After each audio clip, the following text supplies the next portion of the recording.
할렐루야. 오늘 주일 2부에 함께 하신 여러분들을 주님의 이름으로 환영하며 축복합니다. 오늘 날씨가 많이 춥습니다. 그러나 주님의 따스한 사랑과 은혜가 여러분을 감싸주시기를 주님의 이름으로 축복합니다. 우리는 이제 세상에서 강자를 생각할 때에, 강한 사람들을 생각할 때에 어떤 체력이 강한 사람, 아니면 마음이 강한 사람, 아니면 큰 권력을 가지고 있는 사람, 아니면 많은 돈을 가지고 있는 사람, 많은 지식을 가지고 있는 이런 사람들을 강한 사람이라고 생각을 합니다. 그러나 이제 실제로 그들이 강한가 보면 실제로 강하지 않아요. 일례로 정치인들을 보면 선거철이 되면 막 무당 앞에 가가지고 뭐 점쟁이들 앞에 가서 하는 걸 보면 한없이 나약한 것을 봅니다. 막 정말 이렇게 그 장군들, 군인들도 보면 점쟁이들 앞에 가가지고 진급대가 되어가지고 하는 거 보면 한없이 약함을 보이는 것을 봐요. 굉장히 약하다는 거예요. 그러면 진짜 강한 사람이 누구인가? 진짜 강한 사람은요, 겉으로 볼 때는 힘없어 보여요. 겉으로 볼 때는 굉장히 나약해 보여요. 그렇지만은 예배당에 앉아가지고 이 나라와 민족과 열방을 향해서 기도하고 있는 그 사람이 진짜 강한 사람입니다. 기도하는 사람이 진짜 강하다는 사실을 우리는 확실하게 알아야 됩니다. 우리가 이 기도 자체가 겉으로 볼 때 탁 와닿지가 않기 때문에, 당장 내가 기도한다고 모든 환경이 확 뒤바뀌지 않기 때문에 기도가 얼마나 강한지를 잘 못 느낄 때가 있어요. 어느 헬스 클럽에서 이렇게 적어놨어요. 운동은 절대로 배신하지 않는다. 여러분, 그 왜 그렇게 적어놨을까요?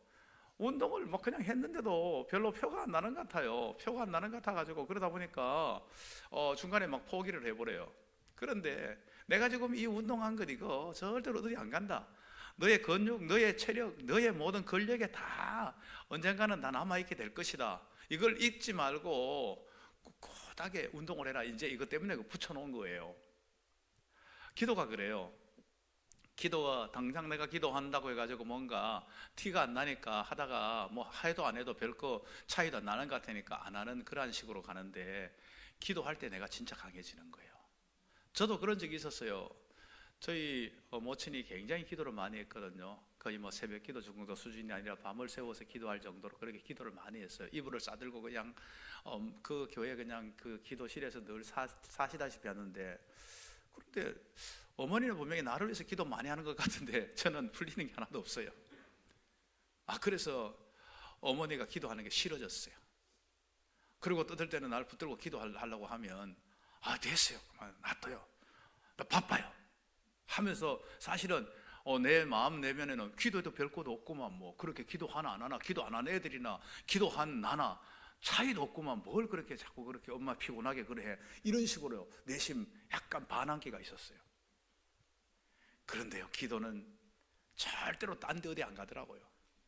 세월이 지나고 어머니는 천국에 가셨는데요, 저는 어머니가 쌓아놓은 기도 저축을 다 따먹고 살아가고 있어요. 기도 열매를 다 따먹고 살아가는 거예요.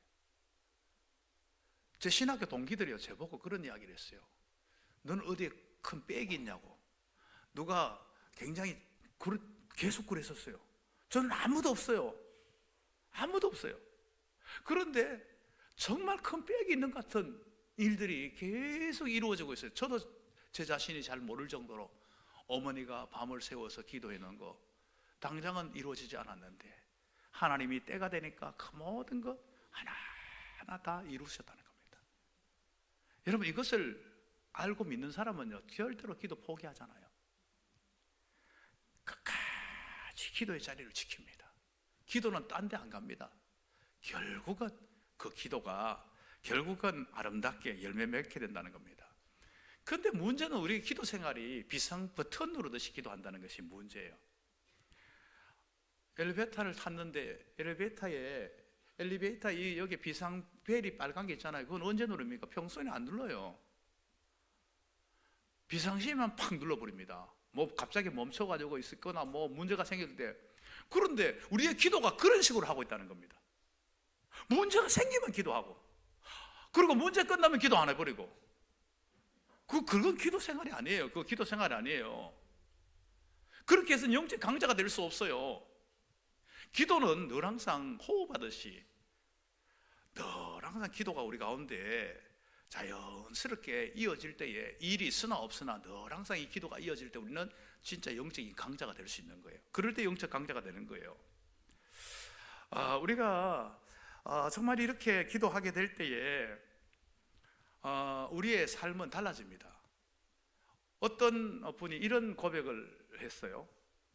내가 기도해도 당장의 문제는 달라지지 않았습니다. 뭐 있던 문제가 사라진 것도 아니고 환경이 갑자기 바뀐 것도 아닌데, 신기하게도 그 환경과 그 문제를 대하는 내가 달라졌습니다.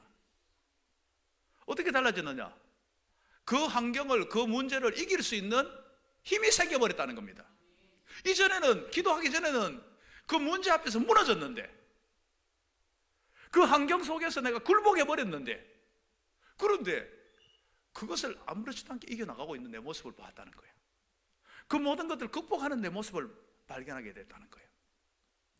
바로 이게 영적 강자가 된, 기도로 영적 강자가 된 모습이라는 것입니다. 우리가 영적인 강자가 되는 거 바로 기도입니다. 오늘 본문은 이렇게 우리에게 말씀합니다. 우리 본문 같이 한번 읽어볼까요? 같이 읽습니다. 모든 기도와 간구를 하되 성령 안에서 기도하고 이를 위하여 깨어 구하기를 항상 힘쓰며 여러 성도를 위하여 구하라. 바로 이게 영적 강자가 되는 비결입니다. 그러면 우리는 왜 영적인 강자가 되어야 합니까? 여러분, 오늘 본문 에베소서 6장 이 자체는, 우리가 뒷부분은 6장 이 뒷부분은 뭔가 하면요, 영적 전투에 관해서 말씀하고 있는 내용이 바로 이 에베소서 6장 뒷부분 하반부 부분입니다. 영적 전투에서 말하고 있는, 무슨 말을 하고 있는가 하면요, 지금 사실 현장은, 우리가 살아가고 있는 이 현실은 영적 전투의 현실이라는 겁니다. 여러분, 전쟁에서 가장 위험한 경우가 어떤 경우입니까? 전쟁이 일어나고 있는데, 전쟁이 한창 중인데 군인이 나는 전쟁이 싫어, 나는 일상의 삶을 살 거야, 그 사람이 제일 위험한 거예요.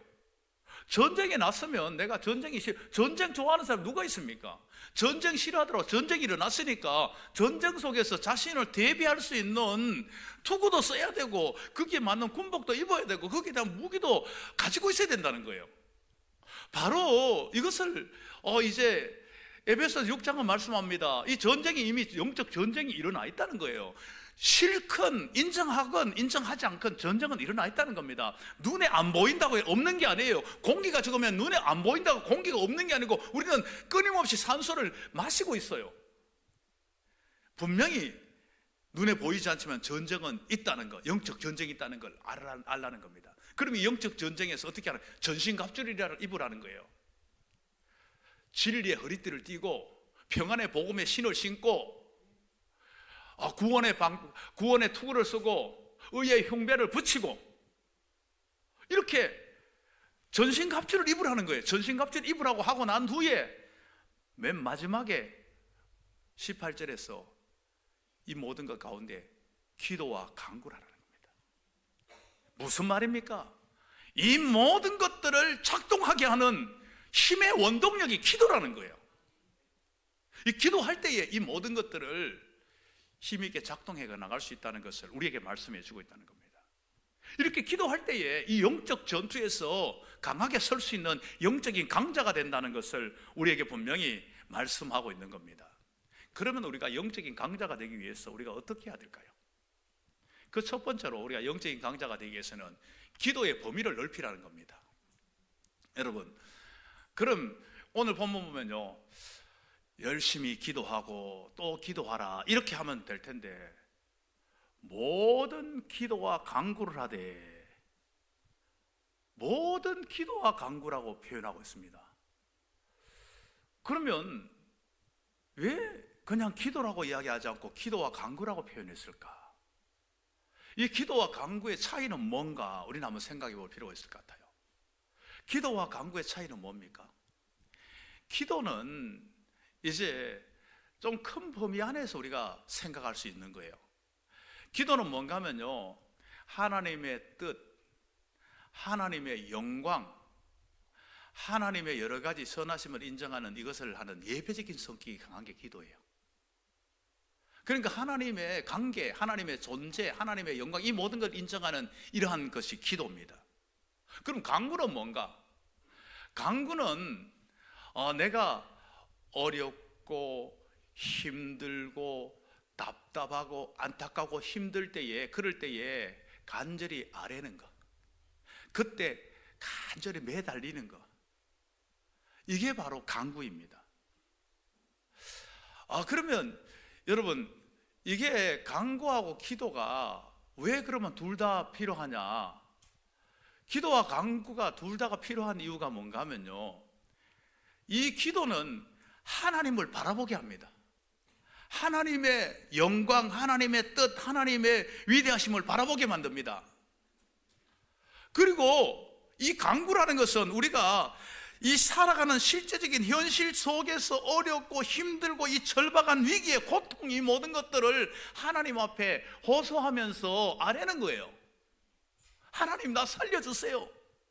하나님, 안 도와주시면 나는 방법이 없어요. 이렇게 호소하는 거예요. 그런데 이게 두 개가 왜 필요한가 하면요, 한쪽만 여러분 한다고 생각해 보십시오. 간구만 한다고 생각하면요, 굉장히 경건은 해요. 굉장히 수준은 있어 보이지만은 현실적이지 못해요. 여러분, 그런 경우가 있어요. 뭐 기도를 그렇게 하나님이 알아서 해주실 건데 나는 그냥 하나님의 영광, 하나님의 뜻, 하나님의 큰 것만 나는 바라보고 한다 하는 분들이 있어요. 그건 나는 잘못했다고 좋아요. 굉장히 훌륭한 거예요. 그러나 현실적으로는 약해요. 기도를 늘 그렇게 하고 있는데도 불구하고 현실에 여러 가지 힘든 것은 아뢰지 못하기 때문에 답답한 그대로 존재하고 있어요. 어디다가 호소할 데가 없어요. 또 어떤 분들은 이 기도적인 어떠한 측면은 무시해버리고 내 문제에 갇혀 있어요. 그래서 늘 항상 하나님 앞에 하나님 살려주세요, 하나님 도와주세요, 이 문제 해결해서 이거 해결해, 이거 해결해. 그러니까 하나님은 늘 항상 그냥 자기 돕는 하나님, 그거 정도로밖에 생각하지 않는 거예요. 이 두 가지는 동시적으로 있어야 되는 겁니다. 우리가 눈을 들어서 하나님을 바라보고 하나님을 인정하고 하나님의 뜻을 살피면서, 기도 속에 살피면서 우리의 현실 속에서 다가오는 여러 가지 문제, 모든 문제들을 하나님 앞에 아뢰면서 하나님 앞에 신뢰하면서 하나님 앞에 답답한 이 모든 것들을 토로하는, 이것이 기도가 동반되어져야 된다는 겁니다. 많은 경우에 한쪽에만 치우쳐 있는 경우가 많아요. 대다수가 간구하는 쪽에 틀어져 있어요. 흘러가 있어요.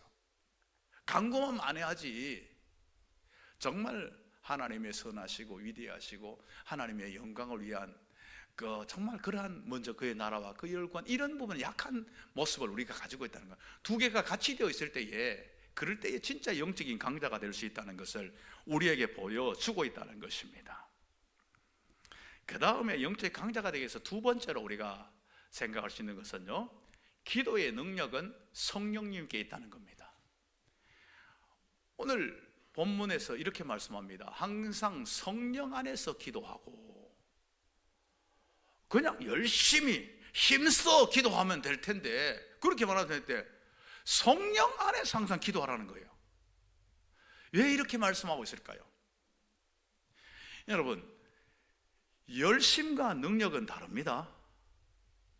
내가 열심히 한다고 그것이 곧 능력으로 나타나는 건 아니에요. 어떤 경우에는 막 열심히 하는데 그 열심히 방향이 잘못되어 가지고 있으면 그 열심히 자체가 아무런 효력으로 나타나지 않아요. 그러면요, 열심 자체가 나중에는 자기 열심에서 자기 지쳐가지고 탈진해 버려요.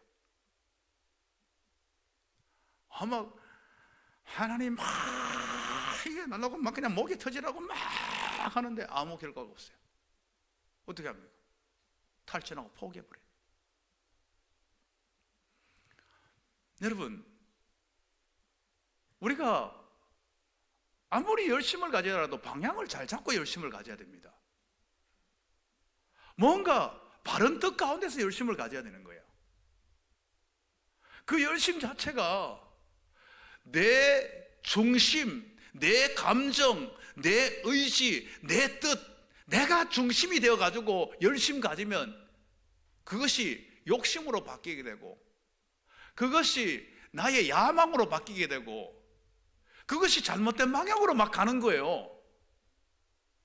그 잘못된 방향으로 막 가는데 하나님께서 거기에 막 다 맞춰줍니까? 안 맞춰줘요. 잘못된 방향으로 가는 거 맞춰주면 더 잘못되는데요? 망하는데요? 그걸 왜 맞춰줍니까? 하나님 안 맞춰주죠. 우리가 성령 안에서 기도하는 이유가 뭔가 하면요, 이 기도하면서 하나님의 뜻을 찾는 거예요. 기도하면서 내 감정, 내 의지, 내 뜻, 내 욕심을 발견하고 점점점 내려놓는 거예요. 그리고 하나님의 뜻을 찾는 거예요. 이게 성령 안에서 기도할 때의 모습이라는 겁니다. 성령 안에서 기도하면 성령께서 방향을 잡아줘요. 잘못된 방향이 있으면 그 방향을, 너 그렇게 하는 것이 맞지 않다고 방향을 잡아주는 겁니다. 그렇기 때문에 우리는 늘 항상 성령님을 인정하고 그 기도를 드려야 되는 게 중요하다는 것을 우리는 잊지 말아야 된다는 겁니다. 성령 안에서 이 기도하는 거 예를 들자면 이렇게 들 수가 있어요. 요리를 가지고 예를 들 수 있는데, 여러분 요리할 때 어떻습니까? 요리할 때 재료가 있어야 되고 불이 있어야 돼요. 재료가 아무리 좋아도 불 조절 잘못 해버리면 요리는 망쳐버립니다. 아무리 좋은 쌀을 가지고 아무리 뭐 그냥 한다, 요즘은 뭐 밥솥 가지고 이야기하면 뭐 설명할 필요도 없지만은 불을 떼가서 밥할 때에 여러분 아무리 나도 막 바로 불을 막 강하게 막 꽉 떼가지고 그냥 밥 다 태워버리는 거지 뭐. 그 밥이 됩니까? 저는 시골에서 불 떼면서 밥할 때에 불을 많이 떼봐가지고 불 떼는 방법을 잘 알아요. 막 맞으면서 제가 불을 뗐거든요. 지금 이 순간에 불을 이렇게 막 거기다가 불을 그렇게 많이 씹으면 어떻게 하냐 막 혼나가지고 막 그걸 막 하는데, 불을 강하게 뗄 때가 있지만은 또 불을 약하게 탁 조절해야 될 때가 있어요. 이제 뜸 들일 때는 불을 거의 다 빼버리는 이런 상태가 되는 그거 있어요. 불 조절 잘해 밥이 잘 되어져요. 여러분, 우리는 요리할 때 재료는 다들 좋아요. 재료는 우리 기도의 재료가 얼마나 좋습니까? 나 자신과 가정과 교회와 나라와 민족과 자녀, 이 모든 재료는 다 좋아요. 그런데 성령 안에서 하는 기도가 아니라 내 중심으로 하는 기도는 뭡니까? 내 감정에서 치우쳐져 있는 거예요. 내가 막 강하게 막 나 위주로 막 그냥 막 나가는 거예요. 그러니까 막 불이 너무 세버려요. 다 타버려요. 기다릴 줄을 몰라요. 뭐 요리를 하는데 좀 이렇게 적당하게 했다 뒤집어야 되는데 아직 의지도 않는데 막 계속 뒤집어 버려요. 기다릴 줄을 모르는 거예요. 그러니까 제대로 기도가 나타날 수가 없는, 응답이 나타날 수가 없는 거예요. 우리가 성령님께 모든 걸 내어 맡기면서 그 모든 시간, 그 모든 방법, 그 모든 일들을 다 주님 앞에 내어 맡기면서 기다릴 줄 아는 것. 정말 어떨 때는 내가 하나님 앞에 막 강하면서도 하나님이 이 순간엔 하나님 앞에 맡기라고 한다면 그 순간에 낮추는 거예요. 이 모든 것들이 조절되어질 때 이 모든 게 가능하다는 것을 우리에게 분명하게 말씀해 주고 있다는 것입니다. 저는 누구보다가도 기도를 막 뜨겁게 했던 사람 중에 하나입니다. 청년 시절에 이 목이 정상적인 적이 별로 없었어요. 이러고 돌아다니는데요. 그렇기 때문에 그 기도가 잘 알아요. 내 위주로 했던 기도가 어떤 기도인지 너무너무 잘 아는 사람 중에 하나입니다. 내가 목이 터지라고 막 발부둥치고 했지만은 나중에 공허함으로 남았던 순간, 정말 허탈함으로 남았던 순간이 한없이 많았어요. 왜 내 안에 계시는 성령님에게 민감하지 못했을까? 그랬더라면 내가 더 기도를 효과적으로 할 수 있었을 텐데, 그러면서도 기도 응답을 더 많이 받고 기도의 놀라운 정말 능력과 재미를 더 느꼈을 텐데 하는 아쉬움들이 실제로 남아 있어요. 성령 안에서 기도하지 않는 경우는요, 막 사람 당장 안 바뀌면 못 견뎌요. 자녀를 위해 기도하는데 내가 기도한 대로 내 시간에 내 방법대로 다 바뀌는 게 아니에요. 자녀가요, 아마 기도해도 안 된다고 막 그냥 하나님 하다가 나중에는 하나님의 짜증을 내면서 기도를 안 해버려요. 기도도 안 바뀐다고 생각. 그 모든 하나님의 시간과 하나님의 때가, 하나님의 방법이 있어요. 그때까지 하나님 맡기고 기도하는 게 이게 바로 성령 안에서 하는 기도라는 겁니다. 뭐 어떤 상황, 어떠한 문제 속에서도 마찬가지예요. 이 상황 빨리 안 끝내주세요. 이 문제 빨리 안 해결 안 해주세요. 막 내가 모든 타이밍에 모든 주도권이에요. 그러면 하나님은요, 느긋하십니다. 우리한테 그냥 뭐 안달복달 못 해가지고 막 그냥 그러지 않아요. 하나님은 너무나 느긋하세요. 하나님을 인정해야 됩니다. 하나님을 신뢰해야 됩니다. 하나님 앞에 다 내어 맡겨야 된다는 겁니다. 성령 안에서 기도하는 사람들은요, 하나님, 이 순간 모든 것들 하나님 다스려 주십시오. 내 마음도 내 감정도 하나님 지배해 주십시오. 내가 잘 조절 안 되는 이 모든 것들도 다 지배해 달라고 하나님 앞에 다 내어 맡기게 된다는 겁니다. 기도의 중심이 내가 있는 게 아니에요. 기도의 모든 것들을 성령님께 내어 맡기는 거예요. 모든 시선을 주님께로 향하는 겁니다. 우리가 이러한 이 기도를, 성령 안에서 하는 기도를 할 때에 영적인 강자가 되는 거예요. 단순히 열심히, 단순히 그냥 많이 한다고 되는 게 아니에요. 정말 성령을 인정하며 성령 안에서 기도할 때에 영적인 강자로 우뚝 설 수 있다는 사실을 우리는 잊지 말아야 됩니다. 그 다음에 세 번째로 우리가 영적인 강자가 되기 위해서는요, 기도는 영적 경계 근무라는 사실을 알아야 됩니다. 오늘 본문에서 이를 위하여 깨어 구하기를 항상 힘쓰며, 여기서 핵심이 뭘까요? 핵심 단어는 깨어입니다. 깨어. 여러분, 전쟁에서 가장 위험한 순간이 어떤 순간일까요? 가장 위험한 순간이 전쟁을 한참 벌이고 난 후에 이제 조금 서로가 이제 좀 약간 이렇게 재정비하면서 있을 그 순간입니다. 밤을 맞았어요. 그 요란하던 전쟁터를 조용해지고 이제 막 병사들은 지쳐가 잠을 자고 있고 경계병들만 경계를 서고 있어요. 그 순간이 진짜 위험한 순간이에요. 뭐 초저녁 아니면 뭐 이렇게 밤이 깊어가는데도 뭐 초저녁이나 깊어가는 밤이나 아무 뭐 개미 새끼 한 마리 안 움직인 것 같아요. 아무 일 없네. 아유 뭐 나도 피곤하지. 나도 자자. 그 순간에 가장 위험한 순간이라는 겁니다. 그 순간이. 그러면 적들이 들어올 때 요란하게 들어옵니까? 침투에 들어올 때에 너무나 은밀하게 표가 나지 않게 들어와요. 들어와 가지고 완전히 초토화시켜 놓고 나니 그때가 표가 나는 거예요. 그때는 이미 때가 늦은 거예요. 다 모든 걸 잃어버린 때가 되는 거예요. 우리 영적인 전투에서 마찬가지예요. 내가 당장 기도 안 한다고 뭐 표가 당장 나는 게 아니에요. 뭐 기도 당장 안 해도 뭐 별일 없는 것 같으네. 아무렇지도 않은 것 같아요. 내가 이렇게 살아도 문제가 없는 것 같이 느껴져요. 뭐 이래도 잘 돌아가는데 뭐 문제야. 할 때는 안 할 때 별 차이도 없는 것 같은데. 그런데 그 순간 무너지는 순간이라는 겁니다. 우리의 기도는 항상 깨어 있어야 돼요. 이 깨어 있지 않으면 그 순간 우리가 넘어지고 무너진다는 사실을 알아야 된다는 겁니다. 경비를 서는 이유가 뭡니까? 경비를 서는 이유가 도둑이 오늘 오기 때문에, 알고 있기 때문에 하는 건 아니에요.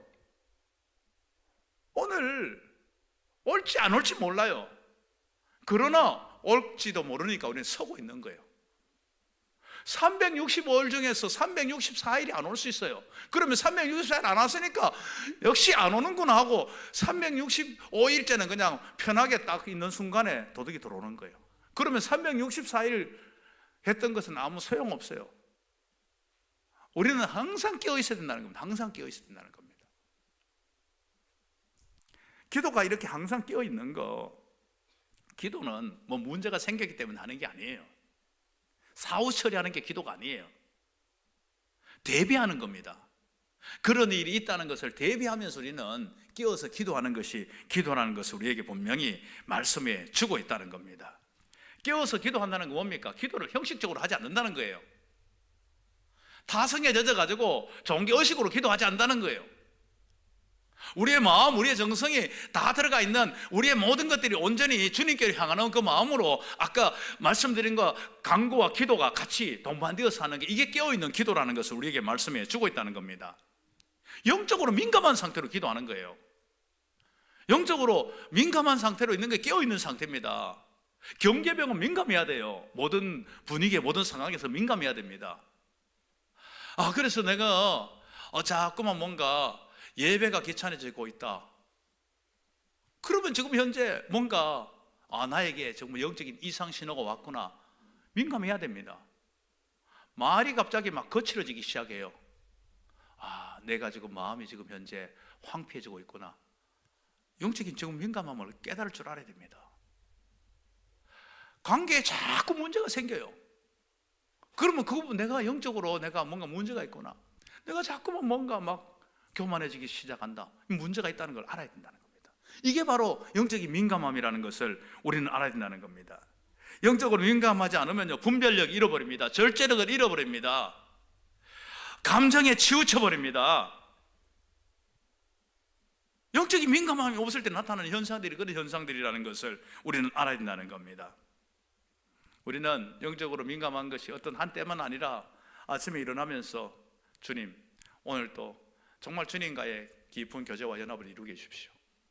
그 다음에 일상을 살아가면서 주님, 오늘 정말 계속해서 이 삶을, 주님과 동행하는 삶을 이어가게 해주십시오. 그리고 하루를 마무리하면서 정말 잠들 때도 온전히 주님 앞에 다 내어 맡기는, 이게 영적인 민감함으로 일상의 삶 속에서 이어져야 된다는 것을 우리에게 분명히 말씀해 주고 있다는 겁니다.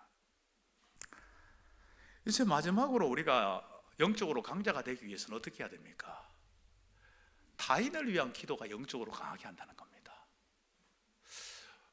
여러 성도를 위해 구하라고 말씀합니다. 우린 기도할 때 어떻게 됩니까? 기도는 내 중심으로 할 때가 많아요. 내 중심으로. 내 경건을 위해서 기도할 때가 많아요. 내 문제를 위해서 기도할 때가 많아요. 그런데 여러 성도를 위해서 기도하라고 말씀하고 있다는 겁니다. 여러 성도를 위해서. 그럴 때에 내가 영적인 강자가 된다는 것을 우리에게 말씀해 주고 있다는 겁니다.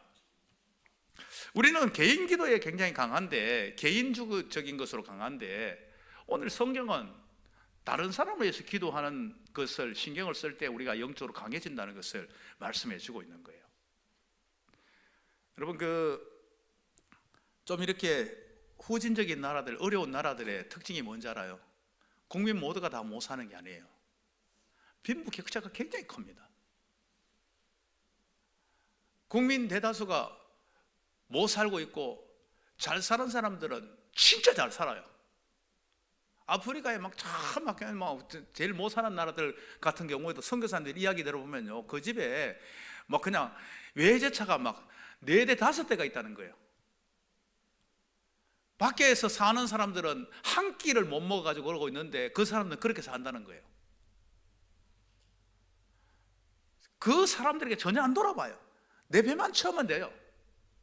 그러면 어떻게 될까요? 잘 사는 그 사람들은 문제가 없을까요? 천만의 말씀이에요. 가장 불안한 나라들입니다. 언제 그 모든 것들이 무너질지 모릅니다. 언제 그 사회가 뒤집혀질지 모르는 그런 상태. 그러다 보니까 불안하니까 자기들이 그 경호원들을 두고 있는데, 그 사설 경호원 좁아야 얼마나 둘 수 있습니까? 언제든지 무너질 수 있어요. 언제든지 그 모든 걸 다 잃어버릴 수 있어요. 불안해요. 그런데 조금 건강한 사회들은 어떻습니까? 같이 내가 지금 열심히 했던 것들을 같이 많이 나누어요. 어쩌면 내가 벌었던 걸 40%까지 나누는 경우도 많아요.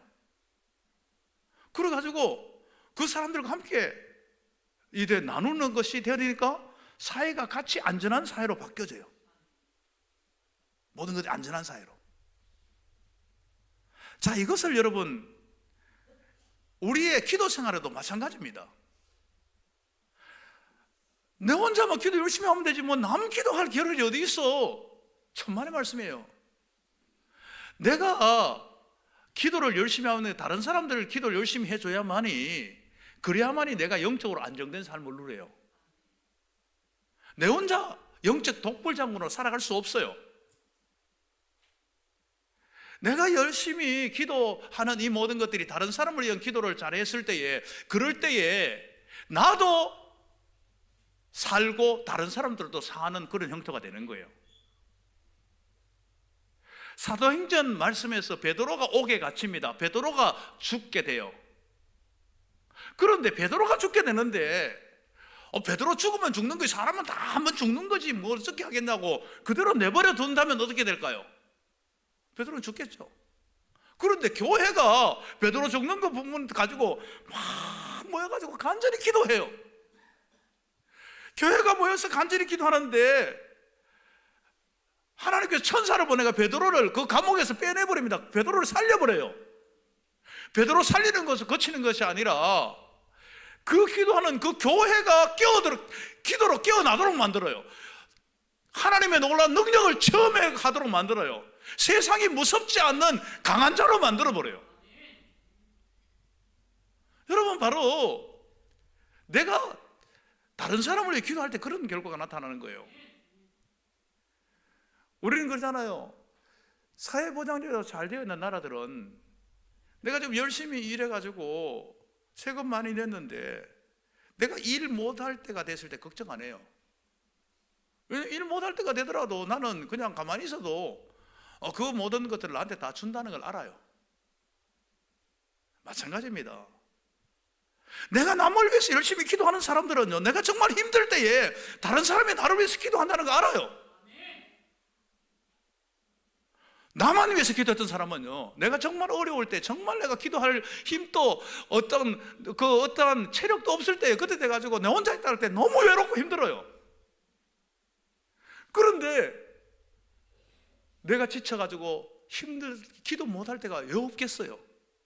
그때에 내가 그렇게 기도했듯이 남들이 나를 위해서 기도해 준다는 걸 알 때에, 그때에 영적으로 외롭잖아요. 그 기도의 또 힘으로 내가 살고 다른 사람들 더 강해지는 거예요.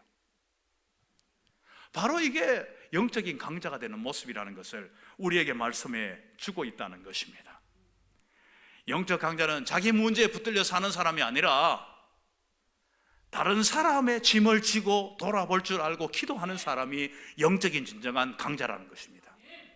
우리가 영적인 강자가 되기 위해서 어떻게 해야 됩니까? 바로 우리가 기도의 범위를 넓혀야 됩니다. 기도와 강구가 함께 동반되어져야 됩니다. 영적인 강자가 되기 위해서 어떻게 해야 됩니까?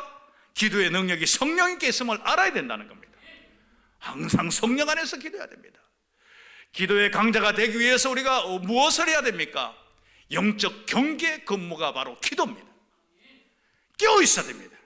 언제나 깨어서 기도하는 삶이다.